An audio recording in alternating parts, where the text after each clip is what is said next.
ကျမတို့ရဲ့ဘဝတွေမှာပူဆွေးသောကတွေအများကြီးရှိခဲ့ကြပါတယ်။အဲ့ဒီသောကတွေကိုဘယ်သူတွေကများပြီးခဲ့ကြတာလဲ။သစိမ်းတွေကပြီးတဲ့သောကဆိုတာမရှိသလောက်ပါပဲ။ကျမတို့ကိုသောကတွေပြီးနေတာကအရင်နှီးဆုံးလူတွေအနီးကပ်ဆုံးလူတွေကျမတို့ချစ်မြတ်နိုးတဲ့သူတွေကြီးပါပဲ။ကျမတို့ဟာကိုယ့်ရန်သူကပြီးလာမဲ့သောကတွေကိုရှောင်ရှားနိုင်ကြပါတယ်။ပြက်ပြက်သားသားငင်းဆန်နိုင်ကြပါတယ်။ဒါပေမဲ့အရင်နှီးဆုံးလူကိုချစ်ရတဲ့သူတွေကပေးလာတဲ့သောကနဲ့ဒုက္ခကိုတော့ဘလို့မှမရှောင်နိုင်ကြပါဘူး။ကိုမချစ်တဲ့သူတွေအတွက်ကျမတို့ပူဆွေးသောကရောက်เสียအကြောင်းမရှိပါဘူး။ချစ်ရတဲ့သူတွေကပဲကျမတို့ကိုသောကတွေပေးနိုင်တာပါ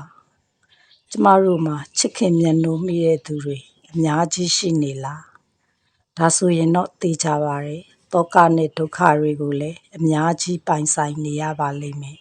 ။ဒါကြောင့်အမြဲတမ်းပူဆွေးနေရတဲ့သောကတထေးတွေမဖြစ်ချင်ဘူးဆိုရင်တော့